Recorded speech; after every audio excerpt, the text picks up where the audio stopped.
ইহুদিরা কি বলতো মুহাম্মদ সম্পর্কে, কাফেররা কি বলতো সেগুলো খুব সূক্ষ্মভাবে রয়ে গেছে। যদিও এটা বেশিরভাগ জিনিসই সূক্ষ্মভাবে কতটুকু ফিল্টার করা আছে ভাই সেটা আমারে বলেন। না, ফিল্টার তো করছে। ফিল্টার মানে মুহাম্মদের অনুসারীরা পরবর্তীতে যখন এগুলো লিখছে ফিল্টার তো অবশ্যই করছে। কিন্তু তারপরেও এই জিনিসগুলা কিছু কিছু জিনিস রয়ে গেছে। আপনাকে একটা জিনিস দেখাই ফারাজ ভাই। মনে করেন এই যে সাফিয়ার পিতা আ আ হুয়াই ইবনে আখতাব সে কি বলছিল মুহাম্মদ সম্পর্কে আমরা সেটা একটু দেখি। এটা আপনি পাবেন আল বিদায়া ওয়ান নিহায়া ২য় খণ্ড পৃষ্ঠা নাম্বার আ ৩৯-৪০ এ আপনি পাবেন। এখানে যে জিনিসটা দেখাচ্ছে দেখেন আ ইহুদিরা রাসূলুল্লাহর একাধিক সহধর্মিণী দেখে লোকজনকে বলল, তোমরা এই লোকটির প্রতি লক্ষ্য করো, সে আহারে পরিতৃপ্ত হয় না। আল্লাহর কসম সে নারী ছাড়া কিছু বোঝে না। সমাজে তার একাধিক সহধর্মিণী থাকায় তারা তার প্রতি বিদ্বেষ প্রকাশ করে এবং তার প্রতি দোষারোপ করে। এটা কিন্তু মুসলিমরা লিখছে ফারাজ ভাই। এটা বুঝা আমাদের পড়তে হবে জিনিসটা। তাদের মন্তব্য হলো উনি যদি নবী হতেন তাহলে নারীদের প্রতি এত লিপ্সা থাকতো না। এ কুৎসা রটনায় সবচেয়ে অগ্রণী ভূমিকা পালন করে হুয়াই ইবনে আখতাব। হুয়াই ইবনে আখতাব মানে সাফিয়ার যে পিতা, মানে মুহাম্মদের শ্বশুর, যারা মুহাম্মদ মাইরা ফেলছিল। মানে ওই এক সময় আসি ভাই, মানে 1400 বছর আগেও মাইয়া খাওয়া, মাইয়া যে খাওয়ার জিনিস, হ্যাঁ, মাইয়া খাইতে হবে, ওই ওই ট্রেডিশনটা সেই 1400 বছর আগে থেকে চলে আসতেছে। সে সেই সময় তো ছিল। এই লোক এই কথা বললো কেমনে? এই লোকে যে জানে না যে নবী সুলাইমান তারপরে নবী দাউদ ওনাদের স্ত্রী সংখ্যা কত ছিল? ওনাদের স্ত্রীর সংখ্যা কত ছিল মানে? শত শত হাজার হাজার স্ত্রী ছিল ওনাদের। একজনের তো 100 ছিল, আরেকজনের 1000 না 700 এরকম ছিল। তার মানে আপনি বলতে চাচ্ছেন যে যেহেতু ওই লোকের নবীদের আ অনেকগুলা তো স্ত্রী ওই ছিল। লোকের অভিযোগটাই তো ভুয়া একটা অভিযোগ। ও আচ্ছা, দেখি তাহলে মনে করেন এই যে ধরেন যদি আপনি দেখেন কোন একটা কোন একটা লোক একসাথে 4-5টা বিয়ে করছে এবং তার এর মধ্যে বুড়ি থেকে ছুরি সবগুলোই আছে, এই ওই লোকটা যদি মোহাম্মদের কোন উম্মত মানে বলে যে এই লোকটা লুচ্চা, তাহলে ওই সরাসরি ওই তার মুখ থেকে বেরিয়ে দিতে পারবে না নাকি? মোহাম্মদের কোন লোক মানে উম্মত তার লুচ্চা জীবনে বলতে পারবে না। না, না, আমি এখানে তার মানে স্পেসিফিক ধর্মের মধ্যে ক্লেইমস এর কথা বলছি। হিপোক্রেসি, সে যে বলল, ও ধর্ম যদি পালন নবী করে হতো কেউ তাহলে হিপোক্রেট হতে পারে না। সে যদি নবী হতো নাকি তাহলে ভাই? তার কিন্তু কিন্তু নারী লোক থাকতো কিন্তু না। তাই তো? পিকুয়ার ভাই এবং ফারাজ ভাই, এই যে সেই সময় যে ইহুদি গোত্রগুলা ছিল সেই ইহুদি গোত্রগুলার আসিফ ভাই, উনি বেশিরভাগই উনি এই প্রেমিসটা বলতেছে কেউ যখন ধর্ম পালন করবে তার ধর্মের মধ্যে একটা খারাপ ইয়ে আছে যে শত শত বিবি রাখতে পারতেছে। তো ধর্ম পালন করে কেউ একটা হিপোক্রিটিক্যাল পজিশন নিতে পারবে না, বা তার কাছে মনে হইতে পারবে না হ্যাঁ সোলাইমানের এত এত বিবি ছিল এটা ঠিক, কিন্তু মোহাম্মদ যেভাবে বিবি রাখতেছে ওইগুলো হচ্ছে লুচ্চামি। ধরেন এই যে গোত্র গোত্র অ্যাটাক করে ওইখানকার একজনকে তুলে নিয়ে যাওয়া, ওইখানকার কাউরে যে বউ বানানো, দাসী বানানো, এই জিনিসটা ইয়ে বা হচ্ছে আপনার এই সাহাবাদের মধ্যে গনিমতের মাল বন্টন করা, এই জিনিসটা খারাপ। এই পয়েন্ট অফ ভিউ থেকে কেউ কখনো মানে তার ইয়ে বলতে পারবে না, খারাপ বলতে পারবে না। এই প্রেমিস ধরে নিয়ে কথা বলতে হবে এরকম কিছু। হ্যাঁ, পিকিউআর ভাই আপনি একটু আমাদেরকে বোঝান তো যে আমরা তো মুসলমানদের মধ্যেও দেখি যে একে ওকে লুচ্চা বলে। যেমন হুমায়ূন আহমেদ শাওনকে বিয়ে করছে তখন আমরা দেখছি বাংলাদেশের মুমিনেরা চিৎকার চেঁচামেচি করে লুচ্চা, লুচ্চা, লুচ্চা, ছোট মেয়েরে বিয়ে করছে, ছোট মেয়েরে বিয়ে করছে। ওমা! তাই নাকি? ছোট মেয়েরে বিয়ে করছে নাকি? হুমায়ূন আহমেদ ছোট মেয়েরে বিয়ে করছে নাকি? ওয়াও! ফ্যান্টাস্টিক মুমিনের ভাইয়েরা।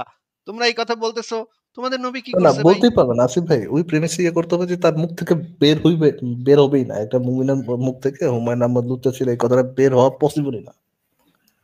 না, না, এইভাবে মানে ফারাজ ভাই কি, যেটা বলছে কি না। একটা যুক্তি দিল পিকুয়ার ভাই, কি একটা যুক্তি দিল যে যদি তাদের ধর্মের একটা নবী বা ১০টা নবী যদি এই কাম করে থাকে তাইলে নাকি তারা এই কথা বলতেই পারবে না। তাদের মুখ দিয়ে এই কথা বাইরই হবে না। ভাই এই জিনিস আপনার কেন মনে হইতেছে যে একজন ইহুদি আরেকজনকে লুচ্চা বলতে পারবে না? কারণ তাদের নবী তাদের কোন নবী লুচ্চা ছিল যেটা তাদের গ্রন্থ থেকে পাওয়া যায়। তাইলে এই কথাটা কেন বলতে পারবে না? আমরা বুঝলাম না। কেন বলতে পারবে না সেটার উত্তর দিয়েন। হ্যাঁ, বলেন। হ্যাঁ, সেটার উত্তর দিচ্ছি। সেটার উত্তর হচ্ছে আপনার ফারাজ ভাই যেটা বলছে যে প্রেমিসটা, হ্যাঁ, ওই প্রেমিসটা হিসেবে আপনি সমালোচনা করতে পারেন। আপনার কোনো বাধা নাই। বা আমার পক্ষ থেকে আমি এখানে ডিফাইন করতে, ওই যে নবী মোহাম্মদের ওনার ডিফেন্ড করতে আসি নাই। ঠিক আছে? এবং আমি এবং জাস্ট এবং একটা এ ফ্যাক্ট এবং নিয়ে এই আসছি ভাই যে যে মানে ইহুদি একজন নবীর যদি ১,০০,০০০ আ উম আ মানে বান্ধবী বা বউ থাকে, তাতে কি তার এই সময়ের যে মানে সমালোচনাটা সেটা ইনভ্যালিড হয়ে যায়? নাকি এই সমালোচনাটা ভ্যালিড নাকি ইনভ্যালিড সেটা শুধুমাত্র নির্ভর করে এই সমালোচনাটার মানে মেরিট কতটুকু যুক্তি কতটুকু তার উপরে, নাকি তার কোন এক অবশ্যই, অবশ্যই। প্রাচীনকালে তার কোন এক নবী ছিল, সেই নবী কি আকাম-কুকাম করছে সেইটার, মনে করেন একজন হিন্দু ব্যক্তি যদি এসে এখানে বলে যে নবী মোহাম্মদ দাসী লাগাইতো, দাসীর সাথে করত, তাহলে ওই হিন্দু ব্যক্তি আবার কৃষ্ণরে পূজা করে, যে কৃষ্ণ 16,000 তার সঙ্গিনী ছিল, 16,000 সখী ছিল। সেই বেটা এসেই যদি বলে যে মোহাম্মদ দাসীর সাথে করত, তাহলে কি আমরা কি ধরে নিতে পারি যে মোহাম্মদ আসলে দাসীর সাথে করতো নাকি করতো না? কোনটা ধরবো আমরা, বলেন তো? না অবশ্যই তুমি করতো, এটা তো ধরে নেওয়ার কিছু নেই, এটা তো বাস্তবতা। ঠিক আছে এটা না? যদি কিন্তু বাস্তবতা আমার হয় কথা তাইলে হচ্ছে তো কৃষ্ণের এটা তো ভক্ত এসে না, না, যদি বলে যে এতে না, না, এটা যদি আপনি বাস্তবতা আপনি হয়, সমালোচনা করলে ঠিক আছে। আপনি না, না, সমালোচনা শোনেন, করলে শোনেন। ঠিক আছে। না, না, সে কৃষ্ণের ভক্ত হয়েও তো এটা বলতে পারে যে তার কৃষ্ণের 16,000 ছিল। এইটাকে মাইনাও তো সে বলতে পারে ওটা যে ওটা নবী মোহাম্মদ পবিত্র দাসী মনে করত। করতে পারে সে, ওটা সে না পবিত্র মনে করতে পারে। আর বললে মোহাম্মদের কৃষ্ণ ইয়ারকে একজন সে নবী ছিল, হুম? কৃষ্ণ একজন নবী ছিল আর কৃষ্ণের সহস্র বা হাজার হাজার শত শত স্ত্রী ছিল। তো এখন একজন সে যদি বলে এখন নবী মুহাম্মদ নবী হইয়া সে কিভাবে এত স্ত্রী রাখে? নবীদের তো এই সে নারী বলতে সে লিপ্ত মনে হওয়া করতেই এটা পারে, উচিত সেটা না। মনে করতে পারবে না, এটা কে বলছে আপনারে? কারণ সে জানে বোকা যে নবীদের বোকা একাধিক স্ত্রী ছিল, বোকার সাথে অসংখ্য স্ত্রী ছিল, কথা সে বলতে, জানে। সেটা মনে করতে পারে না কে বলছে আপনাকে? সে মনে করতে পারে যে কৃষ্ণ যেভাবে সঙ্গিনী ছিল সেটা পবিত্র ছিল, আপনার নবী যেভাবে রাখছে সেটা অপবিত্র ছিল, মনে করতেই পারে সে। আচ্ছা, আচ্ছা ঠিক আছে। না আমি ওই বিষয়ে সে আর বেশি সে যাচ্ছি সে না বা মনে করতে যাইতে পারে, যাচ্ছি সে না। মনে করতে পারে সোলাইমানের জন্য এটা বিশেষভাবে প্রযোজ্য ছিল। যেই যুক্তিগুলো আপনারা দেন, মানে এখন মুহাম্মদকে জাস্টিফাই করতে এখন আপনারা যে যুক্তিগুলা দেন, হয়তো সেই ইহুদি ব্যক্তি সেই যুক্তিগুলা সেই সময় দিত।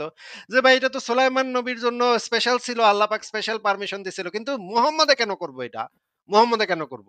এই যুক্তিটা যখন আপনারা এই একই যুক্তি কিন্তু আপনারা এখনো দিয়া থাকেন বিভিন্ন জায়গাতে, আমরা না, বিভিন্ন না এটা মুমিনের, বাস্তব। হ্যাঁ, এটা বাস্তব কথাই তাই বলছেন। না? এটা এরকম যুক্তি দেওয়া তাই না? হয়। হ্যাঁ। আর ভাই এবং আরো এই এই সাথে, ননসেন্স কথা কই যাইতেছে আমি বুঝতেছি না।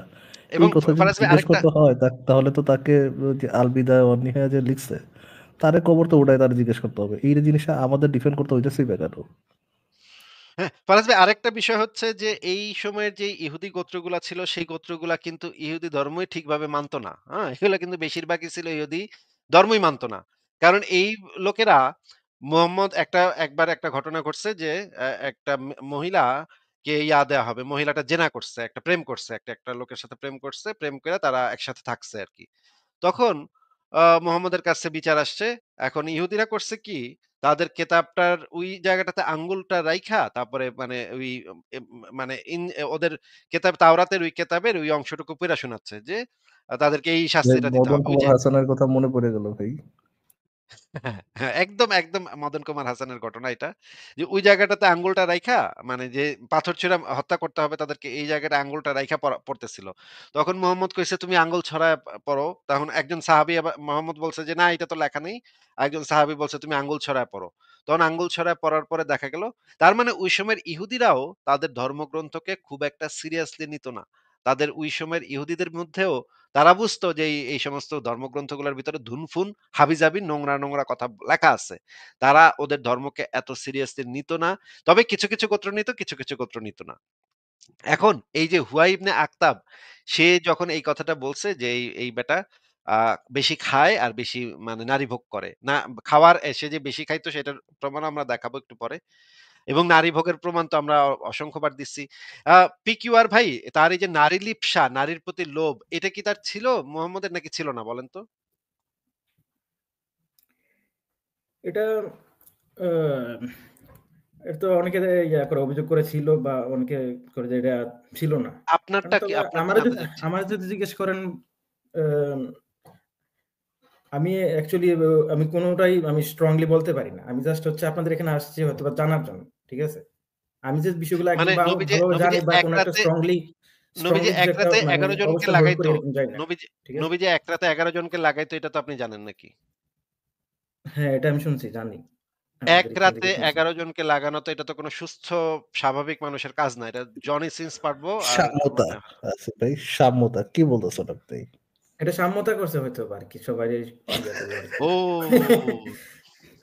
আসিফ ভাই, সবার হক আমাদের আদায় করছে কমেডি কি, আরকি। আমাদের কমেডি কি ভাই? সবার হক আদায় করছে বলেন ভাই। বলেন আসিফ ভাই আমাদের মুমিনের রিয়ালিটি। এক্স্যাক্টলি। মানে জাস্ট জাস্ট নবীর সাম্য করতে হইবে এইজন্য মানে কত কষ্ট করতে হইছে ফারাজ ভাই চিন্তা করেন নবীর কোমরটা যেন কত ব্যথা করছে আপনি চিন্তা করেন। মানে সারারাত পরিশ্রম। ইস! সারাটা রাত কি গাধার খাটুনিটা না দিছে। কি জনি সিনস এর খাটুনিটাই না তার দিতে হইছে মুহাম্মদের। ইস! শুধুমাত্র সাম্য রক্ষা করার জন্য। তো নিজের এত কোনো ইয়ে করার কোনো তো কিছু দরকার নেই ছিল আসিফ না। ভাই যে মোহাম্মদ যে সেক্স স্লেভ রাখতো এবং মোহাম্মদ যে আপনার শিশুর সাথে যৌন সঙ্গম করছে এইটাতে তার ক্যারেক্টার কি আসে সেটা জিজ্ঞেস করতে তো আই থিঙ্ক ওটা না। হ্যাঁ, পিকিউআর ভাই একটু বলেন তো এই যে বাচ্চা মেয়ের সাথে যে করছে, বাচ্চা একটা মেয়ের সাথে। এইটা আপনার আচ্ছা, কাছে কেমন এগুলো মনে টপিক হয়? নিয়ে তো আপনারা আলোচনা করেন এবং সচরাচরই করেন, আমি শুনছি।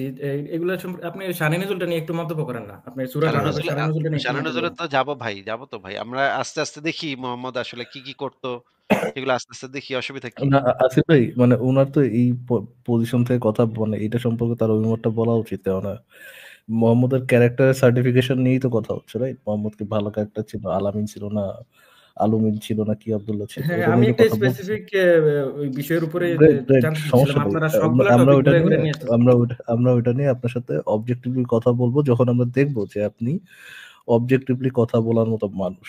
যখন আপনাকে ধূর্ত হিসাবে আমরা পাবো না, যখন আমি দেখবো যে হ্যাঁ আপনি কোনো বিষয়টাকে বায়াসনেস ছাড়া আলোচনা করতেছেন, দেন আপনার অবজেক্টিভিটির প্রমাণটা আমাকে একটু দেন যে আপনি আনবায়াসড আচ্ছা, কথা আচ্ছা। বলতে এখন পারেন, পর্যন্ত এটার কি মনে প্রমাণটা হয়েছে, একটু এখন দেন। এখন পর্যন্ত কি মনে হয়েছে যে হ্যাঁ আমি আমি কোনো আমার বায়াসনেস? কাছে কিছুই মনে হয়নি এখনো, কারণ আপনি কোনো অ্যান্সারটা ঠিক মতো দেননি। মোহাম্মদ যে একটা অপ্রাপ্তবয়স্ক বাচ্চার সাথে যৌনসঙ্গম করছিল, এইটা কি চাইল্ড রেপ কিনা? হ্যাঁ, এটা অবশ্যই, যেহেতু শিশুই তো ছিল।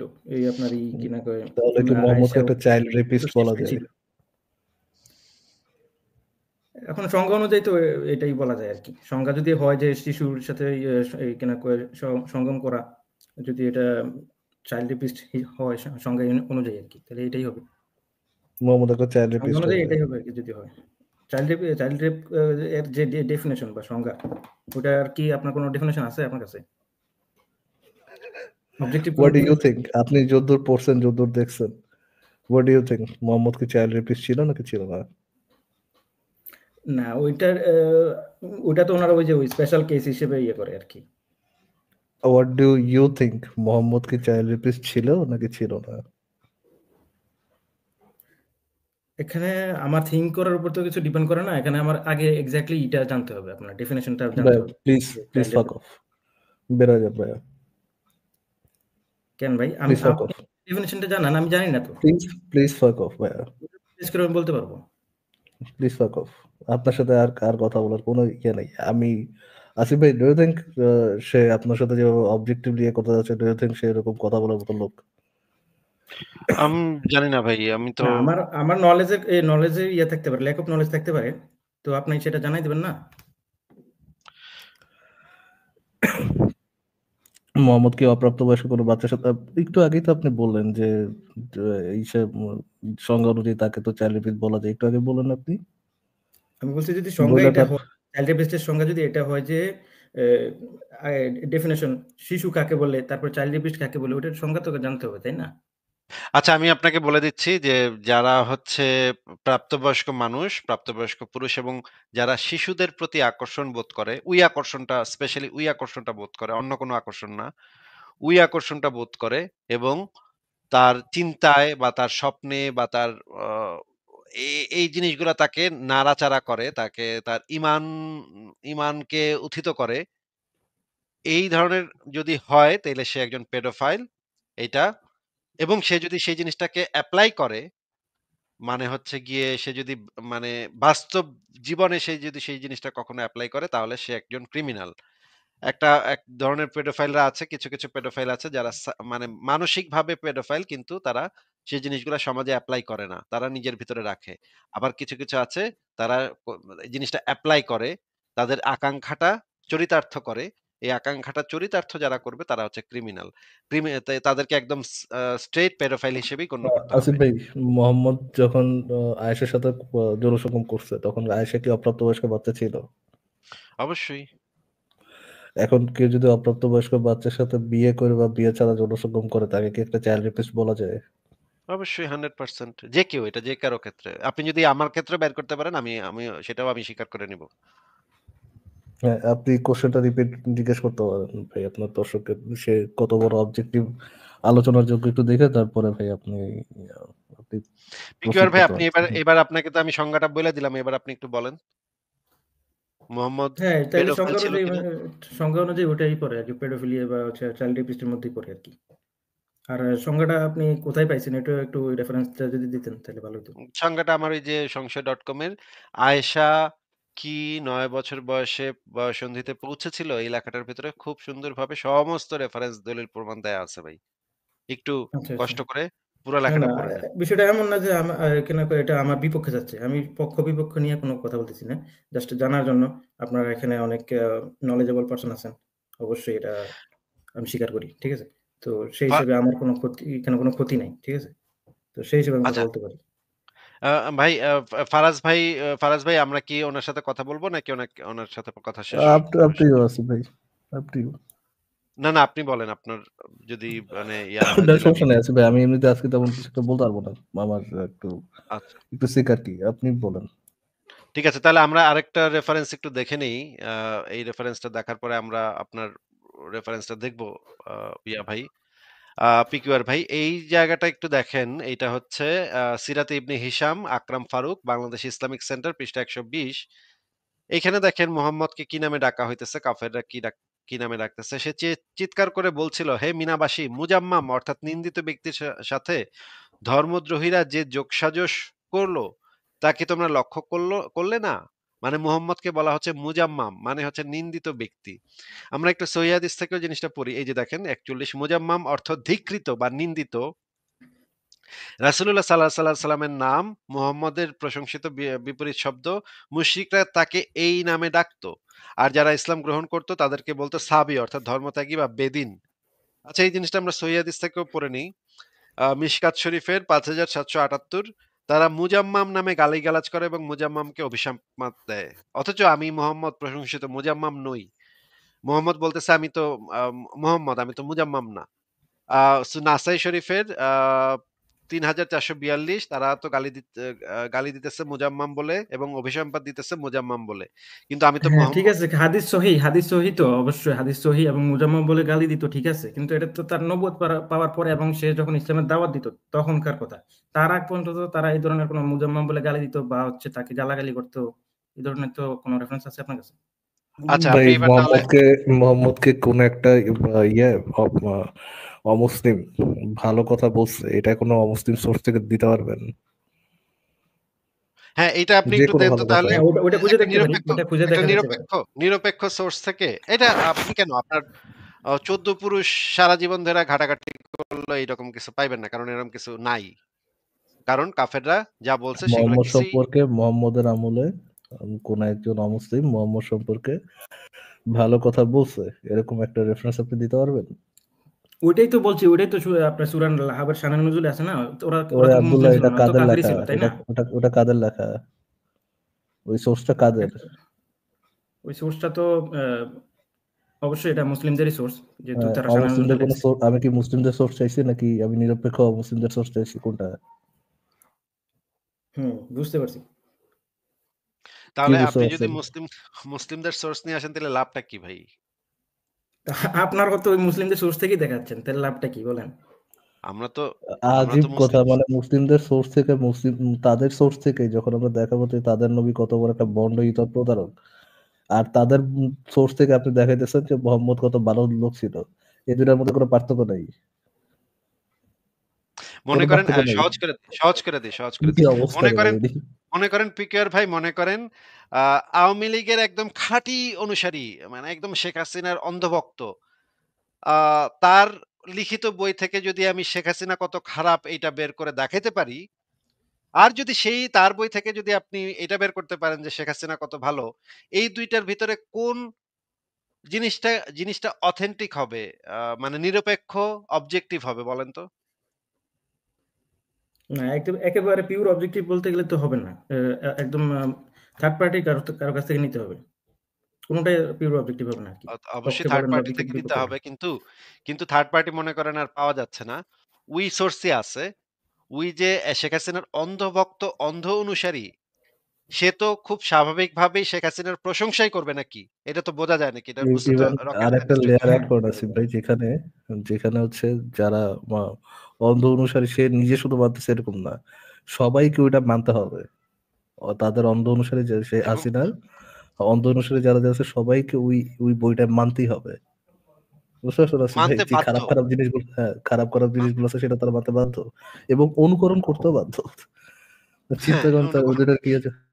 এবং ওদের মধ্যে এই সিস্টেমও আছে। কেউ যদি শেখ হাসিনা সম্পর্কে সামান্যতম একটা কটূক্তি করে, একটা জামার বোতামও যদি ময়লা বলে মুখ দিয়ে, সাথে, সাথে তাকে কল্লা উড়াই দিতে হবে। এই ধরনের বিধান যদি তার ভিতরে তাদের ইসের ভিতরে থাকে, এখন বলেন তো যে সেই আওয়ামী লীগের শেখ হাসিনার অন্ধ অনুসারী একজন শেখ হাসিনা সম্পর্কে বই লিখছে। সেখানে তো আমরা স্বাভাবিকভাবে বুঝি যে সেটার ভিতরে প্রশংসার একদম বন্যা বয়া যাবে নাকি? পিকুয়ার ভাই? হ্যাঁ, স্বাভাবিকভাবে এরকমটাই হয় আরকি। কিন্তু ওই হয়ে বই থাকে। থেকে যদি আমি ওই প্রশংসার ভিতর থেকে চিপা-চাপা দিয়ে যদি আমি এমন জিনিস বাইর করে দেখাইতে পারি শেখ হাসিনা কত বড় খারাপ ছিল, কত বড় ডিক্টেটর ছিল, তাইলে তো আ তার প্রশংসার থেকে আমার দাবিটা বেশি ভ্যালিড হবে নাকি? এখানে দাবি তো অবশ্যই ভ্যালিড হবে।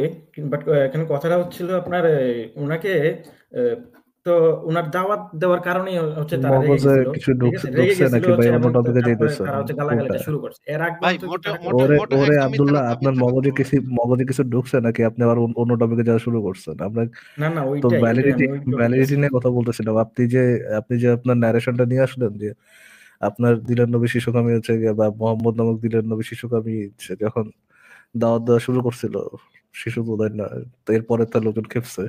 এই ন্যারেশনটা হচ্ছে তো মুমিনদের ন্যারেশন, এটা কি কোনো অবজেক্টিভ ন্যারেশন? হুম? না, এটা তো তাহলে অবজেক্টিভ না। এটা যদি অবশ্যই অবজেক্টিভ মুমিনদেরই ন্যারেশন না ন্যারেশন। হয় তাহলে এটা নিয়ে আপনি আপনি মানে একটা গলা অবজেক্টিভ ফাটায় ন্যারেশন বলতেছেন। দেন না যে তার আগে হচ্ছে তারা ৪০ বছর আগ পর্যন্ত ভাই বয়স আগ পর্যন্ত হচ্ছে আপনার শিশু চোদাইনের নবী কি অবজেক্টিভ ন্যারেশন দেওয়ার মতো রাখছে নাকি কাউরে? কেন? রাখবো রাখছে, না কেন? জীবিত রাখছে। হাজার, হাজার কি বলে কিতাব আসিফ আছে, ভাই? হাজার, হাজার অন্যান্য ধর্মের কিতাব আছে। কোনটা এখানে একটা একটা কেতাব বাদ দিয়ে বলেন দিবেন তো না? ভাই, অবজেক্টিভ ন্যারেশন দেওয়া একটা কেতাব বলেন তো, কোন কেতাবীরা জীবিত রাখছে আপনার নবী অবজেক্টিভ ন্যারেশন ওলা? মানে এটা তো আমার সাথে আপনারা ভালো পাওয়ার কথা। পিকুয়ার ভাই আপনার নবী তো মানে সহিহ হাদিসের ভিতরে যা আছে ওটা তো একবারে সে সমালোচক নিজেই ছিল। বলতেছে আসিফ ভাই, সে নিজে বলেছে আপনারা দেন না, আপনারা দেন না। রাখছে ওরকম লোক রাখছে, ইয়ার অবজেক্টিভ ন্যারেশন দেওয়ার মতো লোক রাখছে। হ্যাঁ, তা আছে, কত কত বই আছে। যখন জিজ্ঞেস করলাম একটা বইয়ের রেফারেন্স দেন, এটা আপনি ভালো জানেন। এ ভাই আমি ভালো জানবো কেমন? আমি তো আপনি করতেছেন যে অবজেক্টিভ ন্যারেশন দেওয়ার মতো লোক রাখছিল আপনার নবী। আচ্ছা ফারাজ ভাই, এই যে একটু আগে যে রেফারেন্সটা দেখাইলাম হুয়া ইবনে আখতাব, এই ব্যাটার সাথে কি হয়েছিল পিকিউআর ভাই একটু বলেন তো আমাদেরকে? এই লোকটাকে কি করছিল মোহাম্মদ বলেন তো? কখন কি করছিল এটা আমি জানি না। এই কি হুয়া হয়েছিল ইবনে ওনার সাথে? আখতাবকে কি করা হয়েছিল? মানে তার তার মানে মানে ইয়াটা মৃত্যুটা কিভাবে হয়েছিল সেটা বলেন? না এটা আমি সিউর জানি না। সিউর জানেন না। এটা গলা কে কাটছিল যে মোহাম্মদ। হুয়াই না একটা কে মানে লোকটা কে এবং তার সাথে কি হয়েছিল আমি সিউর জানি না। একটু আগে যে আমি একটা রেফারেন্স দেখাইলাম মোহাম্মদ সম্পর্কে মানে কটূক্তি করত একজন হুয়া ইবনে আখতাব, এক ইহুদি, যে বলতো যে মোহাম্মদ মেয়ে ছাড়া কিছু বোঝে না। এটা আপনাকে এইমাত্র দেখাইলাম না? আচ্ছা, আচ্ছা। হ্যাঁ, হ্যাঁ। তো কি হয়েছিল? মানে ও সাফিয়ার তারে বাপ। হত্যা করছিল? হ্যাঁ, তার গলা কাটছিল। তার জবাই করছিল তারে। কাব বিন আশরাফরে কি করছিল ভাই? কাব বিন আশরাফ যে মুহাম্মদের সমালোচনা করত, কি করছিল কাব বিন আশরাফকে বলেন তো? না, না এখানে তাইলে এসে আল্টিমেটলি কথা হচ্ছে আপনার ওই যে তার নবুয়ত প্রাপ্তির আগ পর্যন্ত কোনো অবজেক্টিভ আপনারা রেফারেন্স পাচ্ছেন না যে তার ব্যাপারে ভালো কিছু বলা আছে এই ধরনের। আমার কাছেও নাই। আপাতত আমি বলতে পারব না। তো সুতরাং আমার মনে হয় এই ডিসকাশনটা এখানে স্টপ করা বেটার। আমি তো বুঝলাম না। আপনাকে যেটা জিজ্ঞেস করলাম যে এই যে মানে মুহাম্মদের যে সমালোচক যারা ছিল, তাদের সাথে হ্যাঁ। মুহাম্মদ কি করছিল সেটা জিজ্ঞেস করছি। মুহাম্মদকে এক অন্ধ হ্যাঁ, সাহাবীর। মোহাম্মদ অনেক খারাপ, খারাপ কাজ করছে তার নবুয়ত প্রাপ্তির পরে। কিন্তু তার আগ পর্যন্ত কি খারাপ কাজ করছে ওইটার রেফারেন্স আপনার কাছেও নাই, আমার কাছেও নাই। সুতরাং আমার এখন আমার কাছে নাই সময় কোথায়? মোটামুটি আমার শেষ। ঠিক কাছে আছে? নাই কোথায় ভাই? আমার কাছে নাই কোথায়? আমি কি বললাম? আপনার তো সেটা দেখানোর কথা ছিল, তাই না? আপনি তো হ্যাঁ, বললেন আমার যে কথা ঠিক আছে। আমি ব্যর্থতা স্বীকার করতেছি। আমার কাছে নাই। সুতরাং আপনার কাছে যদি থাকে তাহলে দেখাইতে পারেন। না থাকলে আর তো ওই তো শেষ। কথা শেষ এখানেই। আশ্চর্য! আচ্ছা। আমি তো দেখাইলাম কত কিছু দেখাইলাম যে নবী মোহাম্মদকে কি নামে ডাকতো, নবী মোহাম্মদ কি, কি করতো, এত কিছু দেখাইলাম। আশ্চর্য! আপনি তো আপনি সব নবুয়ত প্রাপ্তির পরের আপনি গুলা না সেই দেখাইছেন। দাবিটা আপনি নিয়ে নবুয়ত আসলেন প্রাপ্তির আগের গুলা দেখান নাই তো একটাও। আপনি না সেই দাবিটা নিয়ে আসছিলেন যে মোহাম্মদকে আচ্ছা, নাকি আসিফ ভাই একটা সেকেন্ড। মোহাম্মদ নবুয়ত প্রাপ্তির আগে কি আব্দুল্লাহ করছে না করছে এটা সম্পর্কে কি ইসলামিক রেফারেন্স অত বেশি আছে আসিফ ভাই? ইসলামিক রেফারেন্স অত্যন্ত সামান্য, খুব হালকা পাতলা। কিন্তু সেই জিনিসগুলা থেকেও আসলে পরিষ্কারভাবে কিছু বোঝা যায় না। আচ্ছা উনি চলে গেছে ফারাজ ভাই।